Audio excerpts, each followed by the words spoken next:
good. I'm ready to. We are live. So welcome to From the Heart. This is doing my last segment as part of my American Heart Association Women of Impact program. And I saved the best for the last, something that means a lot to me because I'm a fit freak. And it's important for heart health. And just to give you a little bit of background, when I was initially thinking about doing something on fitness, I went to the more shallow layer of just, hey, working out. Let's do a segment on working out. And then I started visiting with Denise and realized we can really take this down a few layers and back it up, because it's not necessarily always, are you bike riding, walking, running, jogging, kickboxing, doing Pilates, yoga, meditation. There's so many different things out there that we enjoy. Let's take it back a little bit to the origination of some of the reasons, in addition to the heart health, why we need to be focusing on the fitness. So what we're going to talk about today, and we'll give you a little more information on the background as we're having our conversation. But today, my guest is Denise Gaffney, and she lives here in New Jersey. She's a certified Romanos Pilates teacher and the founder of My Bod Wellness, which is a hybrid on-site and online Pilates company that she established in 2012. And she's been teaching for 18 years and developed a core philosophy, which I'm sure has something to do with our core, and it expands beyond the physical. And when she applies it, she's able to help clients find balance, which for us women 50 and over, and maybe even a little earlier, balance is also really important for our fitness goals and just for everyday living. So wellness and peace, and she helps women in all aspects of her life. So just thank you so much for being here today. And you look really pretty. Thank you. You do too. Thank you so much for having me here today, Patty. This is a delight. Yeah. So we've got to unpack in 30 minutes. So I just want to dig in with the questions. So when you and I were visiting, you made a profound comment that really stayed with me. And when we were talking about working out and fitness, and you said, is your body performing for you? And I found that to be compelling, because often with all the different that we're doing, we're not really in touch with how our bodies are performing. We're just not mindful of that. Do you think that women understand what it even means for your body to perform for you? I think there is a disconnect that we as women have with our bodies.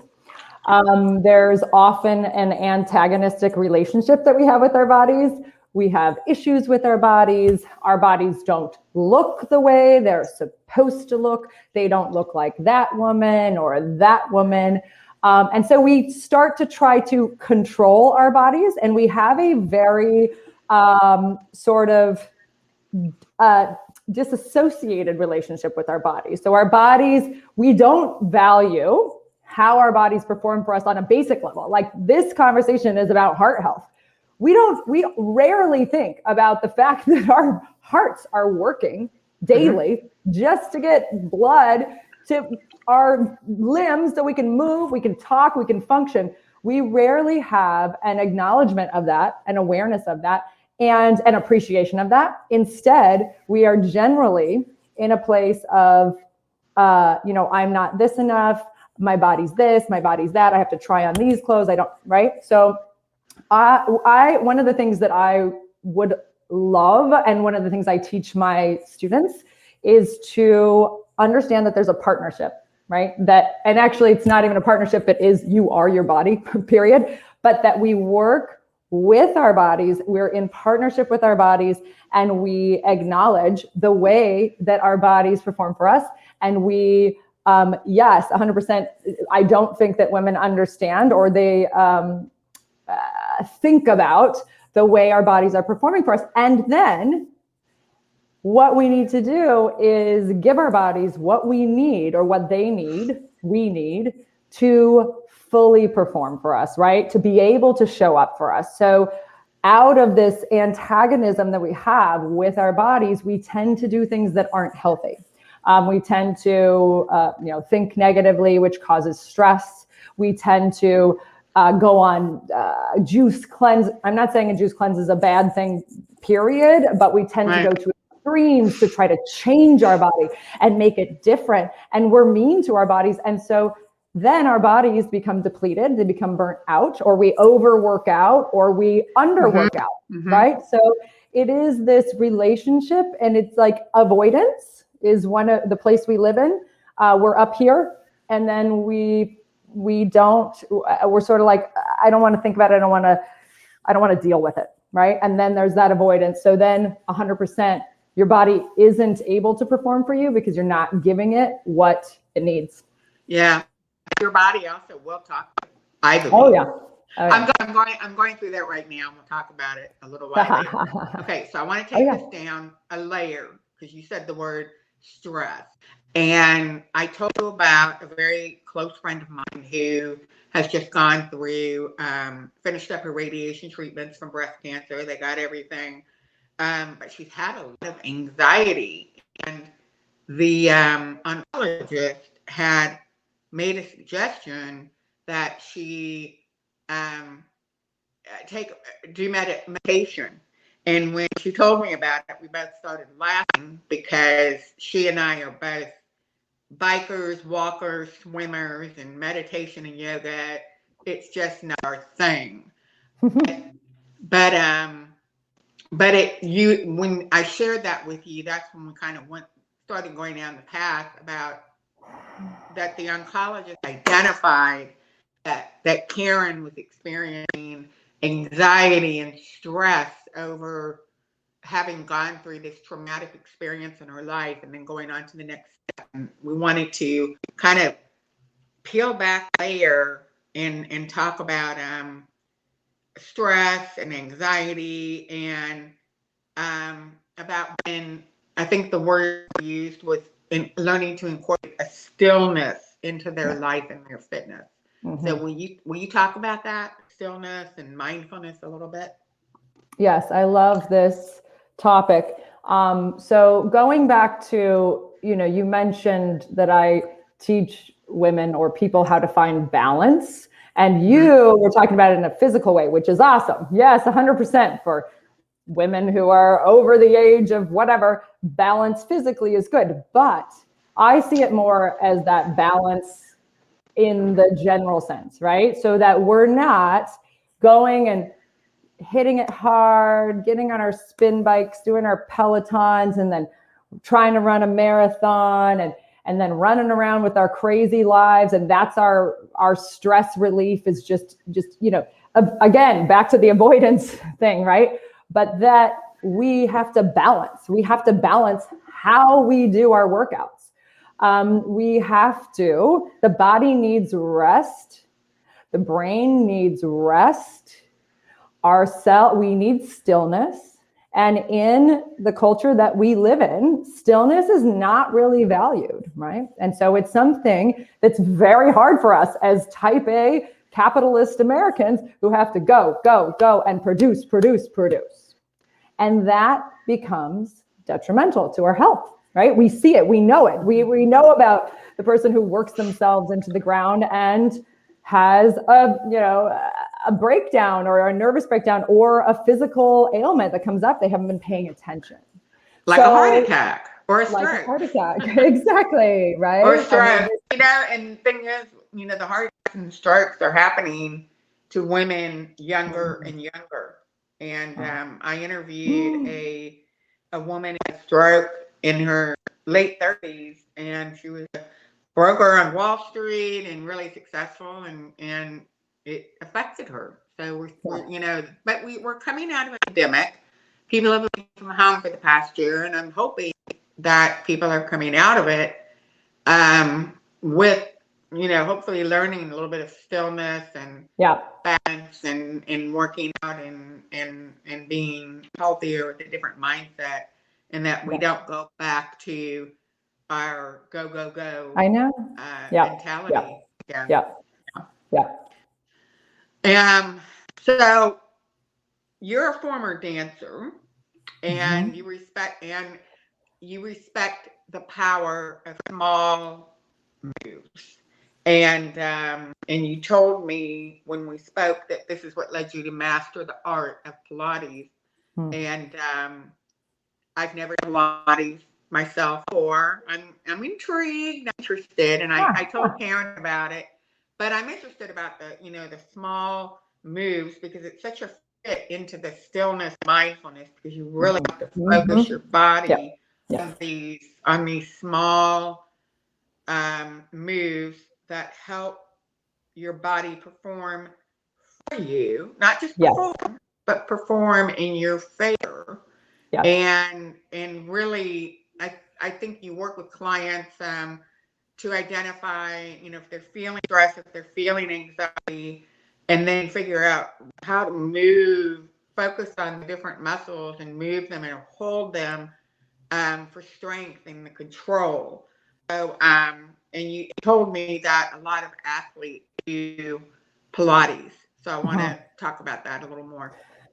Yeah, so you talk about peeling back the layers, and I see Pilates as a technique or a form that absolutely does that. What we do in Pilates, and there's, by the way, not all Pilates is created equal. So when I'm using that term, I have no idea what you're going to get if you go to a gym Pilates class and you're doing the hundreds and doing all these exercises. For me, Pilates is not a what. So even if a Pilates exercise is technically a Pilates, part of the Pilates vocabulary, unless it's performed in this attentive way that you were just talking about, the awareness of smaller movements, of more direct and detailed movements. To me, it's not Pilates. So Pilates to me is like the plumbing. It's like addressing the plumbing and the electrical and all the stuff you don't really see, the deep inner workings of your home. And if the body is the home, that's what's function, again, this awareness, we're like not even aware of what's going on internally, right? And so we've got this deep inner strength that has to be consciously moved. So for example, there's this major muscle it's a deep abdominal muscle called the transversalis abdominis. And unless you consciously activate it, it doesn't activate. So you have to slow down. And you're not going to be able to just do like a HIIT workout or go running down the street and think and be able to use that. But this muscle is your back brace. It is the thing that aligns you so that you then have an aligned body that is performing for you as you articulated, which I love. So 100%. So one of the main challenges I have with people coming into the studio or working with me online for the first time, if they are from that background of hit it hard, again, that kind of control, I'm going to dominate my workout. I think it was beast mode. And beast mode. Beast mode was the term that you and I used. Oh yeah, we hear that. We hear, I'm going to kill it, all these things. If they're coming from that perspective, it's hard for them to slow down, appreciate how the body truly can perform for them better, take the time to figure it out, and become aware, and then move smaller and more connected. And then, so we start small and connected, but then it grows into, you basically become a dancer or a gymnast. Like I ended up doing, I was 16 years old when I hurt my back. I couldn't move. I was like an old lady at 16. Okay. And then when I was 22 and found Pilates, I was doing back walkovers into the splits. I mean, I couldn't even move at 16, so it's like, you're able to do all of these amazing things when you work from the inside out, when you work on the smaller things, when you work on the details, but you have to take the time to do it. So it is that slowing down, stillness, understanding consciousness, mindful way of moving. Yeah. So someone like a football player. Yes. That's Pilates. What's the benefit for, some big, strong football player guy focusing on those small muscles? Then how does that turn around?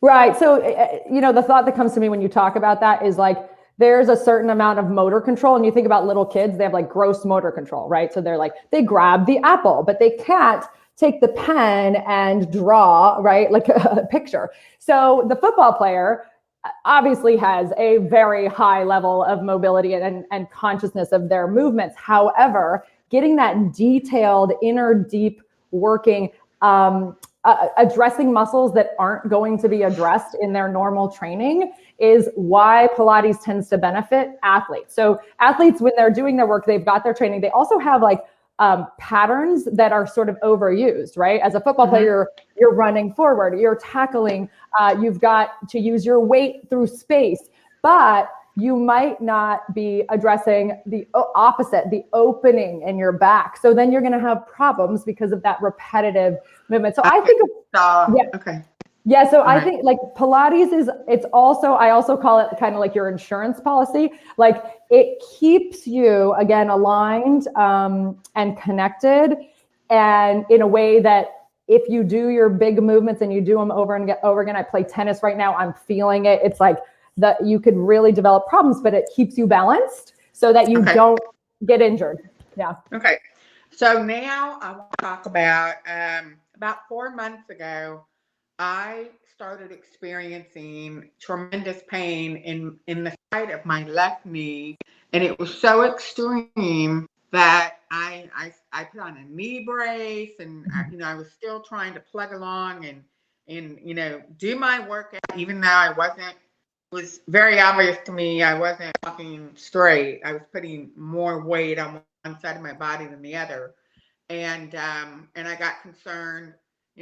Wrong? Am I going to get my body? But I wasn't willing to give up because I'm a warrior, and so I want to get some thoughts from you to share with people about women exercising with pain and the effect that can have as we age, because we can't stop moving. And let's just talk about that for a little bit.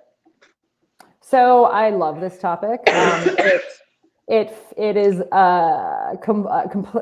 it is like what's the word I'm looking for? Dovetails totally perfectly with Pilates.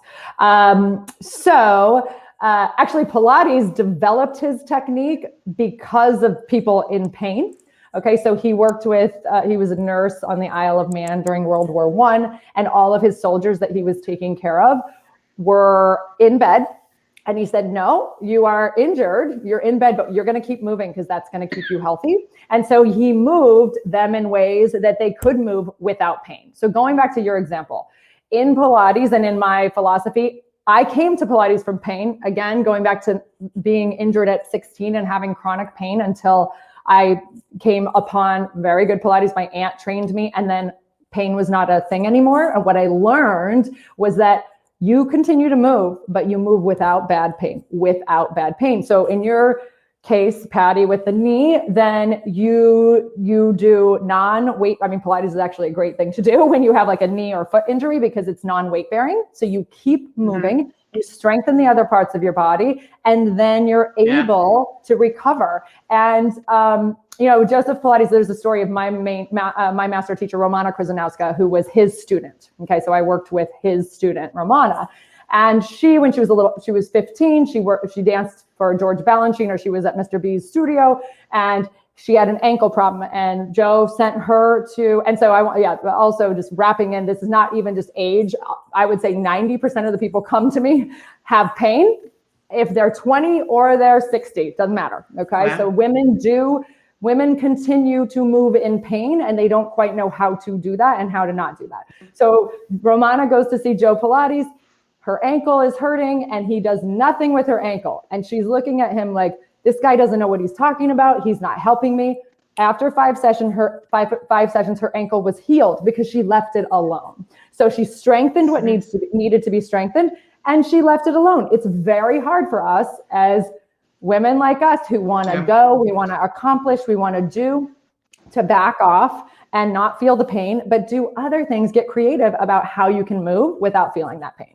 So that, I think, as we age, I mean, again, it's funny to me because I always like women come to me. It's like, oh, I'm getting old. I have this pain. And my experience is that I had that pain when I was 16. I am so used to having pain and so used to recovering. And so to me, it's not about age. It's just about being physical or being a body in this, environment with gravity, So I don't like it when people, I try to give that to people, that it is not an age thing and that it doesn't have to be. It is a moment thing, and then we recover.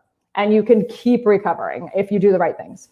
Excellent. Yeah, and I did taper back my workouts. I did respect the pain. Yes. And I actually think that one of the things that attributed to me getting better, along with patience and respecting the pain, was collagen. And I don't want to get into a conversation about collagen, but I just noticed over a bit of time, it's gone. I'm better. 100%. I'm 100% better. So I want to go back and talk a little bit more about anxiety and stress. Because both of those are triggers for heart issues. Yep. And you told me that adrenaline puts us in a fight or flight stance, which actually is what creates the anxiety and the stress. You gave me an example that this is where the beast mode comes in. Yes. That when we work out, we might aggressively say to ourselves, that self-talk you mentioned earlier, I killed today. I'm in beast mode. And that our while our competitive spirit relishes feeling like we conquered something, it's not good for us. And it's not good for our hearts. So why is that? So I guess I'd like to qualify that. I don't think it's not good for us, but going back to, again, balance, the word you used in the beginning of this conversation, which I'm so glad you sort of led with that, is it needs to be balanced, right? And we need to also value the other side of it. So by all means, get into beast mode, dominate, get that high. It's going to be amazing. But if you're constantly living in that state and you don't have the opposite, you are not also meditating, you are not also slowing down and watching how you straighten your leg. And are you doing it with the muscles that are going to support you? You're not slowing down and stretching out that which is, bound. It's going to take its toll. So cortisol levels, right? I had a test, worked with a holistic doctor who you do a spit test. I don't know if you've ever done it, but you do a spit test morning, mid-morning, afternoon, and night. And it came back that like in the afternoon, my cortisol levels were spiking up.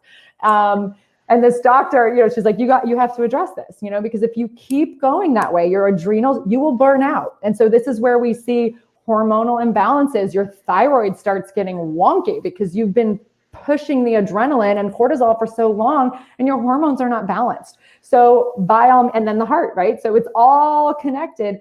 And if we keep going down that path and we don't have the balancing, it is bad for our heart. It's bad for our systems. Our immune systems get burnt out, right? And then we're more susceptible to getting sick.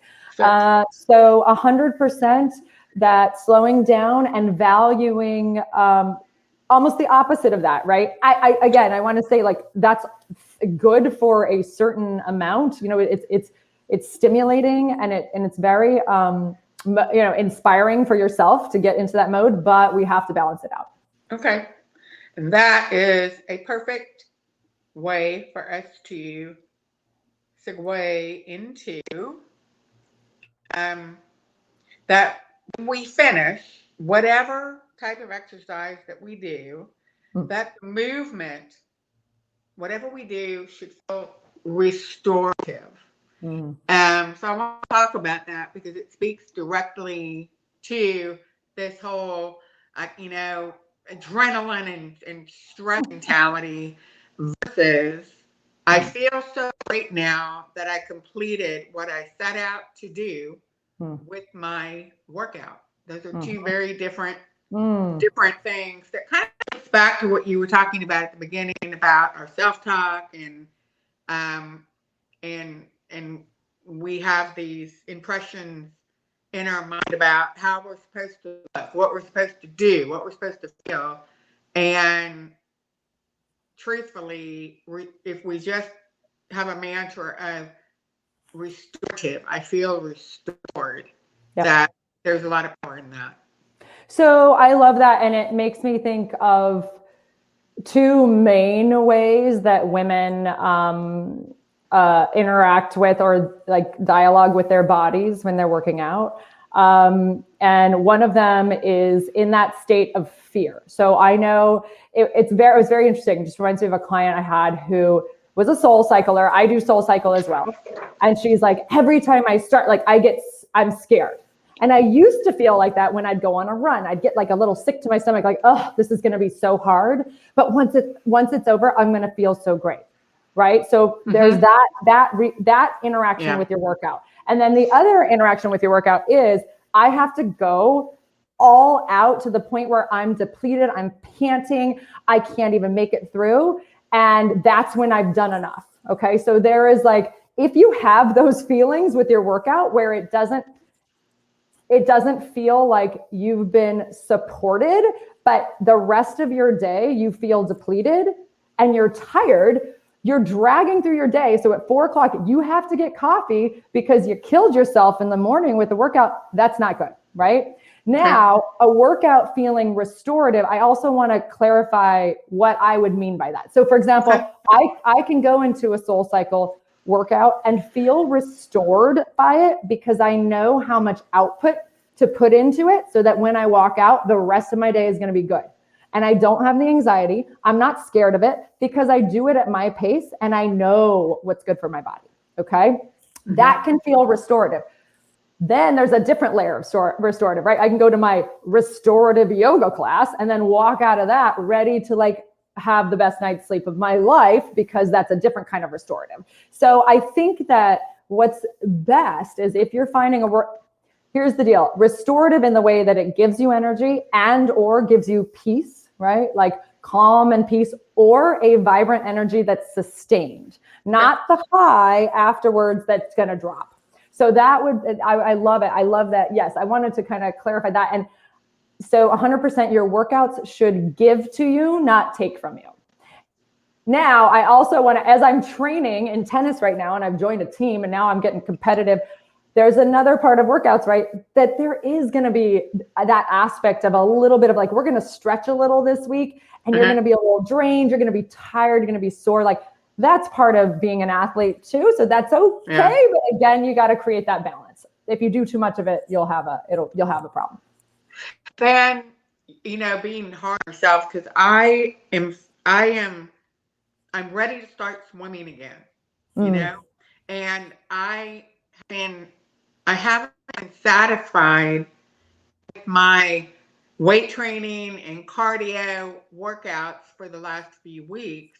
Even though I'm doing work, I'm doing everything I'm supposed to do, and I've been struggling to understand why am I not feeling the same satisfaction or that I'm working as hard.